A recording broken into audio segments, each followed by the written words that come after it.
What's up, everybody? Welcome to DoubleKORadio. This is Poe, and if you don't remember, I used to do Samurai Shodown content probably for the first nine or so months of the game before I started slowly falling out of that community, because I just I was talking the talk and walking the walk when it came to what they're offering isn't what I want, and their focus was on just kind of pumping out character DLC when it was it showed that what the focus should have been on was on how online works for the game, because it wasn't just the connection itself, it's how lobbies worked, it's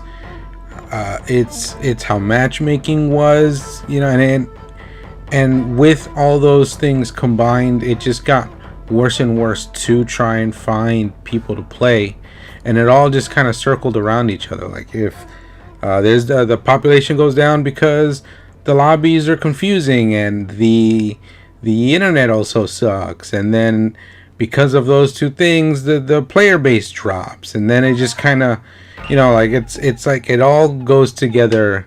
And there's so many games out there, and I'm not even talking about fighting games, that offer a more pleasant experience, that it's easy for me, at least for me, to, no matter how much I love something, to let it go, because that's the logical thing to do, because it's not benefiting my time. I'm not just gonna be like upset about a company not doing what it needs to for its fans, and then the fandom gets upset, and then a week later a Sephiroth trailer drops or something and everybody's kind of back on board. It wasn't like that for me. It's more I'm a grown up, I was more I'm willing to just go.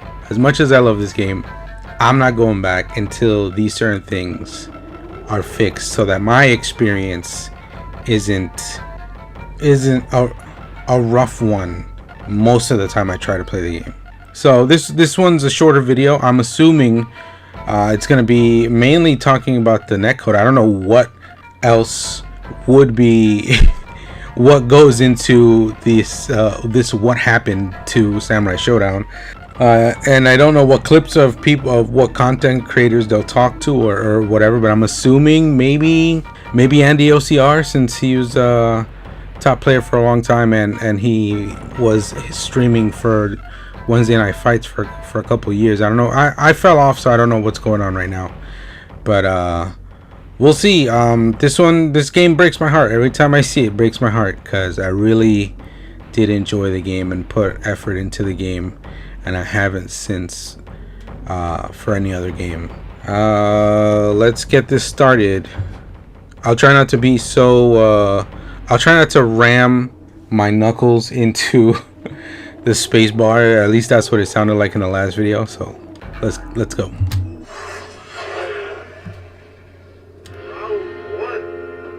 The FGC is a fast. Hey, it's two samurais. Will come out, and within a couple of years, a sequel will be released, and then another sequel, and then another sequel. Hey, they skipped alpha. Mechanics, characters, stages, you name it. It's rare that older games are able to stick around as new iterations of Excuse me, princess. But there are some older games that are memorable to fans and hold up to the test of time. From big titles like Street Fighter 3rd Strike to cult classics like Darkstalkers, these games all have something special that keeps Darkstalkers are not dead. Fans coming back years down the road. One such game is Samurai Shodown, a 2D fighter originally released on July 7th, 1993. On release, the game brought a lot to the fighting game genre that these days have become the norm. First time I played Samurai Shodown was in the arcades, random bodega arcade that would have it in these like Neo Geo cabinets that had like several games in it. I don't remember how many games. It felt like 20 games in them when I was a little kid. But yeah, that's when I first started playing. The game raised the bar for stage design, with some of the most detailed background scenes fighting games had ever seen up until that point. Many of the stages found in the game wouldn't even look out of place in a modern if they try to recreate this stage in a modern game, this would be known as the laggy stage. Look at how much stuff's going on in the background. Modern-day fighting game, and this challenged other developers to match their attention to detail. Samurai Shodown also introduced new mechanics, most notably a rage meter, which is the first instance of any fighting game having another resource shown on screen other than a character's health bar. This laid the groundwork for EX meters in games like Street Fighter and the tension gauge in Guilty Gear. With everything the game had going for it, Samurai Shodown was an instance.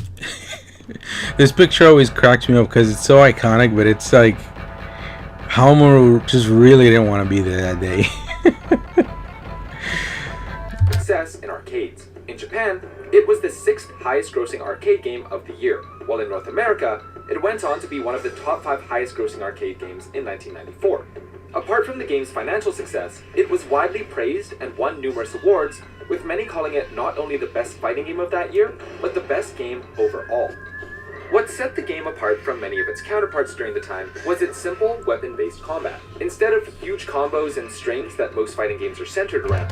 Whoa, but at this time, how huge were the combos and strings compared to just like hitting somebody once or twice in this game? Samurai Shodown was focused more on making hard reads and punishing your opponent's mistakes. Plus, the overall gameplay is pretty simple. There aren't too many concepts that you need to master before you can start playing, especially when compared to games like Guilty Gear with all of its meters and systems and air dashes and what. Yeah, see, they just skip straight to one of the what's considered one of the harder modern fighting games that are harder to learn. I don't know. The heck is a Roman cancel? But despite the game appearing fairly simple, it does offer quite a bit of variety, with each character having special abilities. For example, Yoshitora Tokugawa can insta-kill their opponent if he hits his special attacks. With its latest release, critics praised that the game was focused around footsies instead of the rushdown heavy gameplay featured in most modern fighters. Let's compare to Guilty Gear and its tension gauge, which rewards players for making aggressive actions such as attacking or just moving forwards, and threatens to deplete your entire bar if you're just hiding in the corner like a coward. Samurai Shodown, on the other hand, rewards you for being patient, waiting for your opportunity to strike, and getting the most out of your punish. People still didn't play like that though. A lot of the time, I remember, depending on the matchup, if you had the lead, you could just kind of chill. But people didn't do that. People like jumping around, going nuts. Lucky this game didn't have a super dash. Although Samurai Shodown is a bit of a departure from some of the bigger games of today, it's not without its issues. A long list of issues. Long list of issues. Let's see. If they're gonna mention anything, it's definitely gonna be 90% netcode, and then like the single player experience wasn't very extensive. And that mode where like you can like fight a human's AI was terribly broken. And is anybody gonna mention Haomaru's wrist compared to his forearm right now on the screen? Things like extended load times, a bare-bones story mode, the confusing ghost mode, and delay. That's what I was talking about. That's what it was called, the ghost mode. Loading times suck, but like loading times was kind of problematic, and it still is kind of problematic in like most fighting games. The base netcode, there were quite a few things going against the game. But despite this, the initial hype for the game was enough to grow a pretty big community, and many large tournaments adding the game to their schedules. This included a spot as a main event game for EVO 2019. Along with other appearances at tournaments like CEO 2019 and EVO Japan 2020, Samurai Shodown had a solid start and looked like it might have been on track to become a mainstay title in the FGC. It did have good appearances, but I wonder how much of that is like companies talking to each other. It is a very different game mechanically, so that's cool to see. That's one of the reasons I like the game, but honestly, within the first 2 months on its release, the player base online dropped significantly. I remember there's like one there's like one trophy I couldn't get just because there's not enough people online to do like a team match or whatever this thing had. It's like a team match, like a 2v2 or some. I forgot what it did, because when I tried to queue up for it, I did it way too late and I never found anybody. Unfortunately, while the scene was alive and well in Japan, the rest of the world quickly began to lose interest. Fast forward to the start of the COVID-19 pandemic, and Samurai Shodown quickly joined the long list of fighting games with bad netcode that were absolutely crippled by the move to online. This was crippled way before COVID. Way before it. I could see a lot of people being just on their first try at trying to figure out how the lobby system works, and it's not that confusing. Like, I can't even remember what was confusing about it because I got so used to it, but it is really weird. But there were also tons of other issues that affected the game's overall potential and growth. The first big one was that Samurai Shodown didn't come out on all platforms at the same time. Upon the game's initial release, it was only playable on the Xbox One and... See, the whole coming out at the same time doesn't feel like a big deal to me unless it's supposed to be like cross-platform. You know, like, what does that really affect? Does it affect how many people enter tournaments?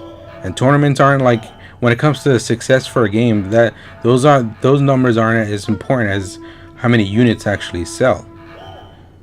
So I don't know. Let's keep going. It would take another 5 months for the game to release on Stadia, of all consoles, and yeah, let's not talk about Stadia. Then it released on the Nintendo Switch 3 months after that.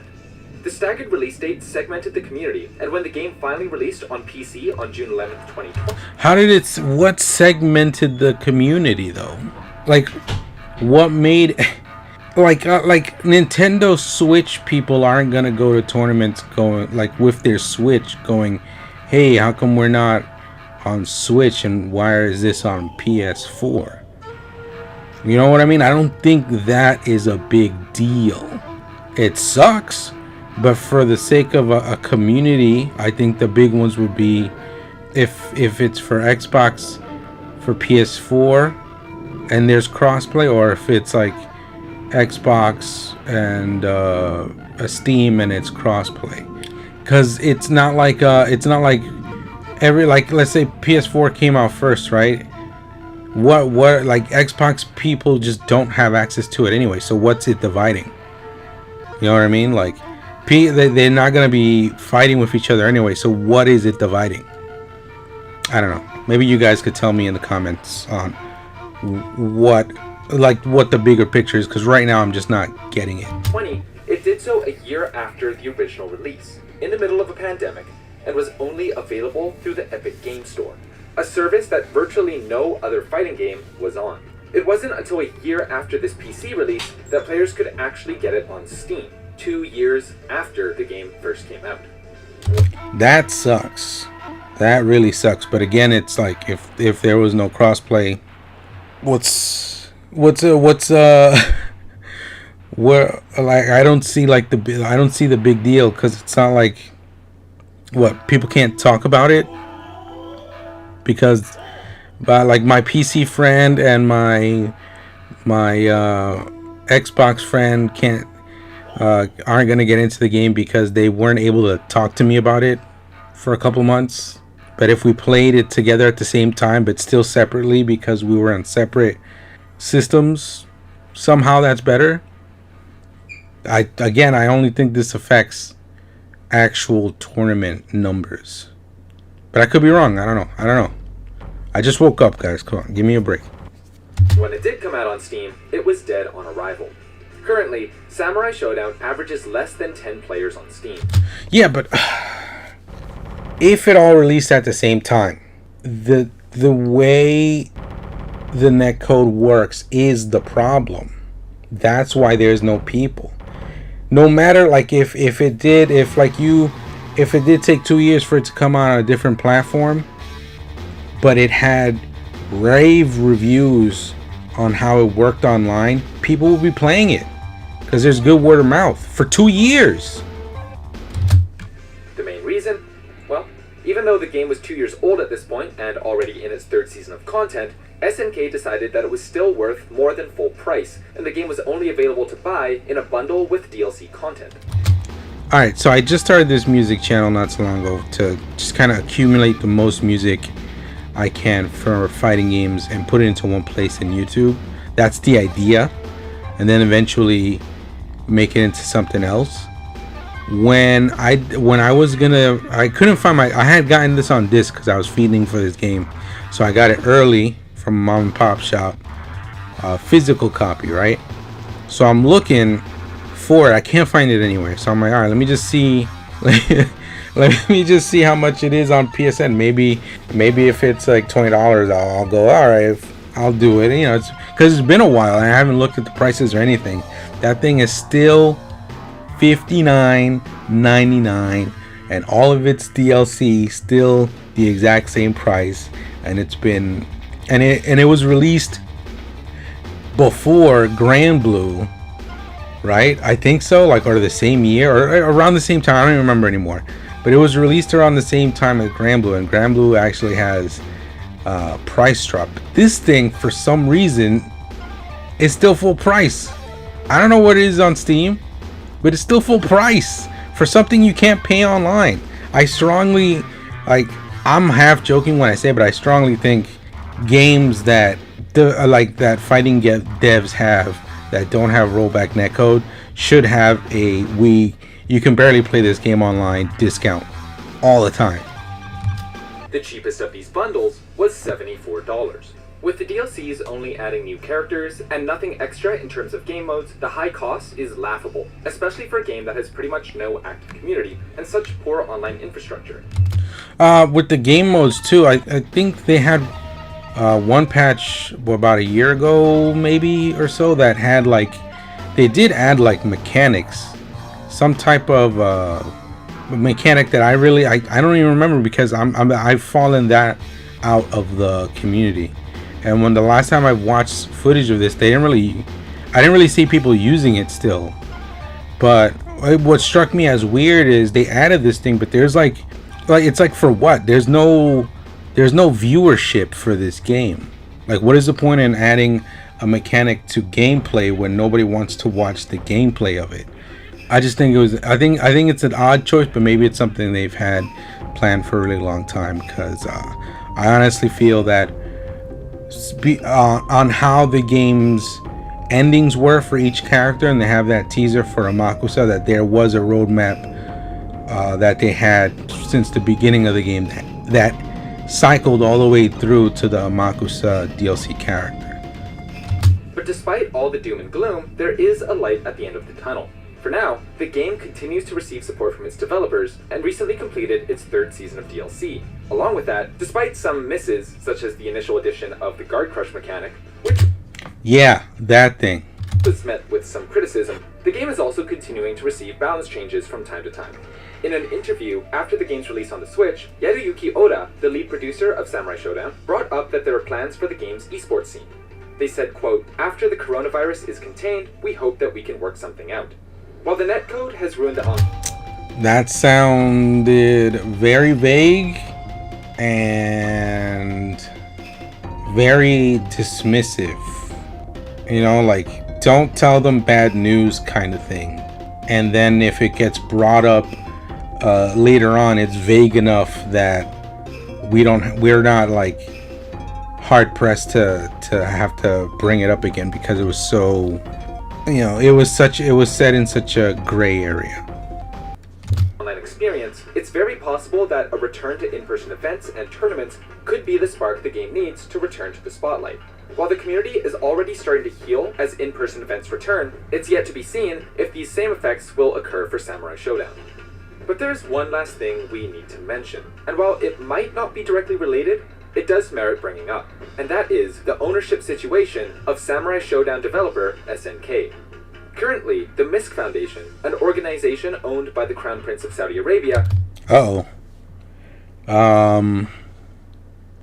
Let's not talk about this now. Let him keep going. Mohammed bin Salman owns 33.3% of SNK, but they intend to acquire another 17.7% share in the company, which would make them the majority shareholder.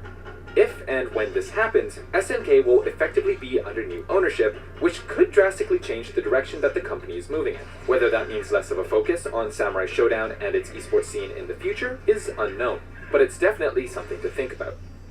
So let's... But I don't know, it's still like, I mean, KOF is doing great right now. It has the betas for KOF have brightened up and made a lot of people very confident in having a good game upon its release. But that's KOF, you know. I don't know. I don't know what to say about it, because it's still kind of like up in the air on how much that company really is doing for the SNK fighting games. Time will tell. Let's come back to where we are now. As the community returns to normal, it'll be interesting to keep an eye on how much Samurai Shodown can grow and whether it'll be able to reach its previous peak as a game. Whether or not the game's release could have been handled better or scheduled a little bit more normally is going to loom over the community's head. What's important is how they move forward. Considering that this game is so different from most other fighting... There's only one way to move forward. There's only one way to move forward. That'll have anybody even consider touching this game again. Games, there's definitely a niche for it to succeed. Hopefully, as in-person events continue to return, Samurai Shodown will be one of those games that the FGC holds on to. What are your thoughts on Samurai Shodown? Do we need more sword-swinging, ridiculously violent fighting games? Or are fast-paced, rush-down focus fighting games the way of the future? Let us know your thoughts in the comments below. The way of the future is whatever Project L is doing, whatever Multiverse is doing, and if this franchise wants to keep up, they've got to kind of have similar models to what's happening in the near future within the next couple of years, because I think Street Fighter 6 is going to come close to that as well, and Tekken 8 and Mortal Kombat 12. There's a lot of competition out there from AAA fighting game companies, and this just needs to have stuff like recently, like nobody's playing Melty Blood, right? On their trailer, it says they basically in broken English say that, hey, we kind of decided to make this free, you know, without going, please go back online and play our game. But yeah, this game needs like a lot of good, like all games right now need a lot of good press.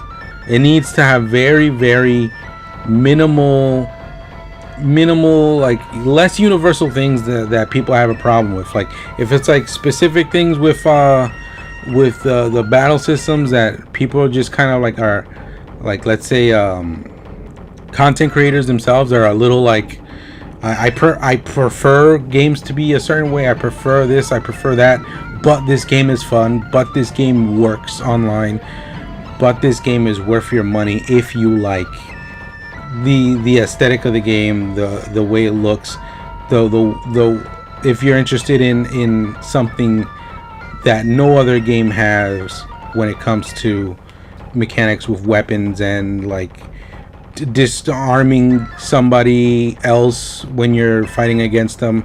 Like what makes it unique is the reason people stay in that game, but for it to grow, it needs to have all those other elements. It's like all those other elements, they got to be pushing them uphill to reach everybody else that's already doing it, for it to grow, because ain't nobody watching this right now. I'll put up where's Twitch? I'll put up Twitch right now. There's Twitch right there.